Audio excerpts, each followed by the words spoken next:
Janë rrëfime në vetën e parë, kanë të përbashkët luftën, mbijetesën, ikjen dhe përvojën e të qenit refugjat. Por secili rrëfim ka veçantitë e veta. Përvojat që bashkohen në librin Treni, në kufi ndërmjet tmerrit dhe liris, përshkruajnë edhe historinë kolektive të shumë banorëve të Prishtinës në fund të marsit dhe fillim të prillit të vitit 1999.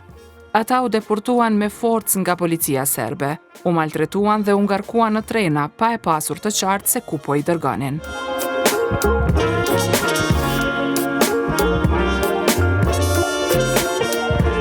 Botimi i organizatës Integra i promovuar të martën në Prishtinë është dëshmi e gjallë. Ai bashkon kujtimet e disa figurave publike në vend, por edhe të qytetarëve që nuk janë aq aktiv në përditshmëri. Treni i lidh thuajse të gjitha rrëfimet. Për shumë familje në Kosovë, ky është momenti kur gjithçka ndryshoi. Ato nuk janë histori të largëta. Ato janë përvoja të jetuara. Dhe për shumë njerëz, ato mbeten shumë afër edhe sot. Prandaj bashkimi i këtyre zërave ka rëndësi, sepse kujtesa nuk ka të bëjë vetëm me të kaluarën, ajo ka të bëjë gjithashtu me dinjitetin, njohjen dhe respektin në të tashmen.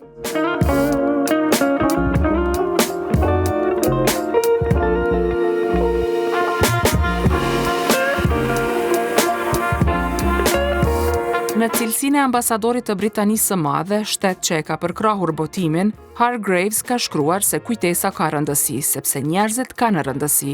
Hulumtuesja kryesore e librit me rrëfime, Eliza Hoxha, ka përshkruar shkurt disa prej tyre. Ajo ka thënë se strukturat serbe e bën trenin mjet kontrolli. Edhe unë isha një prej atyre që u larguan ndonse jo me tren, por refugjate gjithsesi.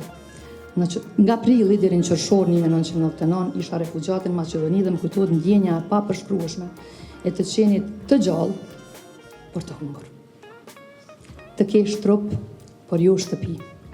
Të kesh emër, por jo adresë.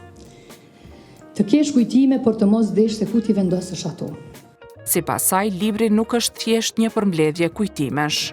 Duke i hapur këto faqe, ne bëjmë një akt kujtesë dhe një premtim ndaj vetes që historia të mos mbulohet si lumenjtë e Prishtinës. Në fund, metafora e lumenjve, atyre të varrosur nën qytet dhe atyre që të përbërën nga turmat e njerëzve, na kujton një gjë, që historia, sado që përpiqemi ta mbulojnë, e gjejnë gjithmonë një mënyrë për të dalë në sipërfaqe.